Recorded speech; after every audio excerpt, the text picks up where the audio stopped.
আজি মই তোমালোকলৈ লৈ আহিছোঁ ক্লাছ 10 হিন্দীৰ 4 নম্বৰ চেপ্টাৰ বুলাৰাম কা জীৱ এই চেপ্টাৰটিৰ কুৱেশ্যনৰ আনচাৰকেইটা তোমালোকে ভিডিঅ'টো শেষলৈকে চাবা আৰু কুৱেশ্যন আনচাৰবিলাক লিখি ল'বা। তো চোৱা, ইয়াত তোমালোকক দিছে বুধ এবং বিচাৰ। 1 নম্বৰত দিছে সহি বিকল্প কা চয়ন কৰো। তাৰমানে তোমালোকক ইয়াৰ পৰা শুদ্ধ অপশ্যন বাছি উলিয়াই লিখিবলৈ দিছে। তাৰমানে এইবিলাক MCQ টাইপৰ কুৱেশ্যন হয়। 1 নম্বৰৰ কত চোৱা, 1 নম্বৰ কত তোমালোকক দিছে बुलाराम के जीव ने कितने दिन पहले देह त्यागी थी। यात 4টা ऑप्शन दिसे 3 दिन पहले, 4 दिन पहले, 5 दिन पहले, 7 दिन पहले। तो 3 নম্বৰ অপশ্যনটো শুদ্ধ হৈ যাব 5 दिन पहले। ঠিক আছে, তাৰমানে बुलाराम के जीव ने 5 दिन पहले देह त्यागी थी। नेक्स्ट ख दिसे नारद बुलाराम का घर पहचान गए। माँ बेटी के सम्मिलित क्रंदन सुनकर उसका टूटा फूटा मकान देखकर घर के बगल में नाले को देखकर लोगों से घर का पता पूछकर। तो प्रथम ऑप्शन तो शुद्ध हो যাব। ठीक है, तारमाने नारद बुलाराम का घर पहचान गए माँ बेटी के सम्मिलित क्रंदन सुनकर। तो ये प्रथम ऑप्शन तो तुम्हारे उत्तर धुनियाको लिखि दिबा। नेक्स्ट ग दिसे धर्मराज के अनुसार नर्क में इमारतें बनाकर रहने वालों में कौन शामिल है। तो याद दिसे ठेकेदार, इंजिनियर, ओवरसियर, उपयुक्त छवि। तो 4 নম্বৰটো শুদ্ধ হৈ যাব। ঠিক আছে, ठेकेदार, इंजिनियर और ओवरसियर গোটেইকেইজন। ঠিক আছে, সো উপযুক্ত ছবি এইটো শুদ্ধ হৈ যাব 4 নম্বৰটো। नेक्स्ट ग दिसे बड़े साहब ने नारद को बुलाराम के दरखास्तों पर वजन रखने की सलाह दी। यहाँ वजन का अर्थ है पेपरवेट, बिना, रिश्वत, मिठाई का डब्बा। तो ये 3 নম্বৰটো শুদ্ধ হৈ যাব रिश्वत। रिश्वत माने घूस। ठीक है, नेक्स्ट 2 নম্বৰ दिसे पूर्ण वाक्य में उत्तर दो। তোমালোকক पूर्ण वाक्यत उत्तर দিবলৈ দিছে, অৰ্থাৎ কমপ্লিট সেন্টেন্সত उत्तर দিবলৈ দিছে। চোৱা, 2 নম্বৰৰ কত তোমালোকক সুধিছে যে बुलाराम का घर किस शहर में था। তাৰমানে बुलाराমৰ ঘৰ কোনটো চহৰত আছিল। तो लिखिबा बुलाराम का घर जबलपुर शहर में था। ठीक है, नेक्स्ट खत আছে बुलाराम को सेवानिवृत्त हुए कितने वर्ष हुए थे। यार उत्तर तुम्हारे लिखिबा जे बुलाराम को सेवानिवृत्त हुए 5 वर्ष हुए थे। ओके, नेक्स्ट ग तुम्हारे दिसे बुलाराम की पत्नी ने बुलाराम को किस बीमारी का शिकार बताया। तो लिखिबा जे बुलाराम की पत्नी ने बुलाराम को गरीबी की बीमारी का शिकार बताया था। ठीक है, एटिया घट छुआ घट तुम्हारे दिसे बुलाराम ने मकान मालिक को कितने साल से किराया नहीं दिया था। तो तुम्हारे लिखिबा बुलाराम ने मकान मालिक को 1 साल किराया नहीं दिया था। ठीक है, नेक्स्ट আছে ग बड़े साहब ने नारद से बुलाराम की पेंशन मंजूर करने के बदले क्या मांगा। तो तुम्हारे उत्तर लिखिबा जब बड़े साहब ने नारद से बुलाराम की पेंशन मंजूर करने के लिए बदले में बीना मांगा था।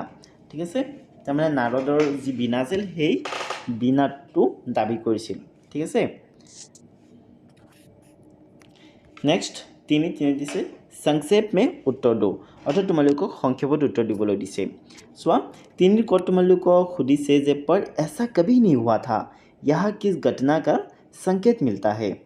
तो उत्तर लिखिबा जे जब भी मनुष्य की अंतिम घड़ी आती है तो धर्मराज अपने यमदूत को उसका प्राण लाने भेजते हैं ताकि धर्मराज के दरबार में उसके कर्मों के अनुसार स्वर्ग या नर्क में उसे भेजा जा सके।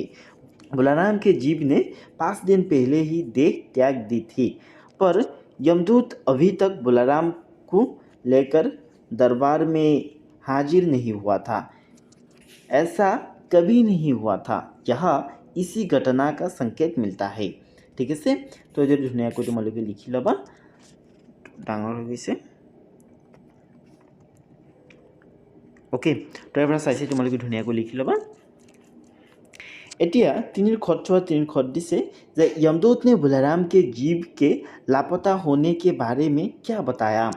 तो तुम्हारे यार उत्तर लिखिबा जे यमदूत ने बुलाराम के लापता होने के बारे में यह बताया कि जब उसने बुलाराम के जीभ को पकड़ा और यमलोक की यात्रा हेतु नगर के बाहर आते ही दोनों एक तीव्र वायु तरंग पर सवार होने ही वाले थे कि वह उसके चुंगल से निकल गया।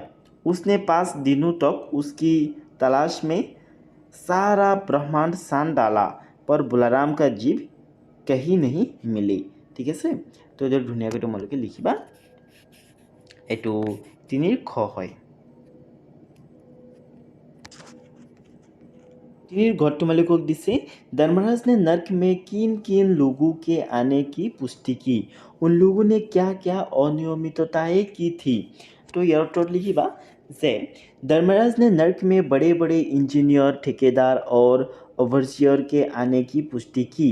उन लोगों ने अनेक अनियमितताएं की थी, जिनमें बड़े बड़े इंजीनियर ने ठेकेदार के साथ मिलकर भारत की पंचवर्षीय योजनाओं का पैसा खाया। ओवरसियर ने तो मजदूरों की हाजिरी भरकर पैसा खाया, जो कभी काम पर आए ही नहीं थे। ठीक আছে, এইটো ধুনীয়াকৈ লিখিবা তোমালোকে। এতিয়া গছোৱা গত তোমালোকক দিছে যে बुलाराम की पारिवारिक स्थिति पर प्रकाश डालो। तो तुम्हारे ये लिखिबा जे बुलाराम जबलपुर शहर के गमापुर मोहल्ले में नाले के किनारे एक 1.5 कमरे के टूटे फूटे मकान में परिवार समेत रहता था। उसकी एक स्त्री थी, 2 लड़के और 1 लड़की। उम्र लगभग 65 साल। सरकारी नौकर था। 5 साल पहले रिटायर हो गया था। मकान का किराया उसने 1 साल से नहीं दिया था, इसलिए मकान मालिक उसे निकालना चाहता था। इतने में बुलाराम ने संसार ही छोड़ दिया। ठीक है। नेक्स्ट, बुलाराम ने दरखास्तें तो भेजी थी, पर उन पर वजन नहीं रखा था, इसलिए कहीं उड़ गई होगी। दफ्तर के बाबू के ऐसा कहने का क्या आशय था। तो तुम्हारे आंसर दी लिखिबा जे बुलाराम ने दरखास्तें तो भेजी थी, पर उन पर वजन नहीं रखा था, इसलिए कहीं उड़ गई होगी। दफ्तर के बाबू के ऐसा कहने का आशय यह था कि वर्तमान समय समाज व्यवस्था में फैले भ्रष्टाचार के वशीभूत होकर दफ्तर के बाबू ने ऐसा कहा। यह कहने का मूल आशय ये था कि आजकल रिश्वत के बिना काम नहीं होता, और बुलाराम ने दरखास्ते के साथ रिश्वत न भेजने के कारण उनके पेंशन की मंजूरी नहीं मिली थी। ठीक আছে, তো যদি ধুনীয়াকৈ তোমালোকে লিখিবা। এইটো এতিয়া চোৱা তোমালোকক দিছে যে चपरासी ने नारद को क्या सलाह दी। उत्तर लिखिबा जे नारद को कार्यालय में इधर से उधर बाबू और अफसरों के यहाँ घूमता हुआ देख चपरासी ने नारद को सलाह दी कि यहाँ साल भर भी चक्कर लगाते रहेंगे तो आपका काम नहीं होगा। आप सीधे बड़े साहब से मिले, उन्हें अगर खुश कर लिया तो समझो आपका काम हो गया। ठीक है, तो जो लिखिबा। द्वितीय सोचवा, बड़े साहब ने नारद को बुलाराम के पेंशन केस के बारे में क्या बताया। तो यह तो तुम्हारे लिखिबा।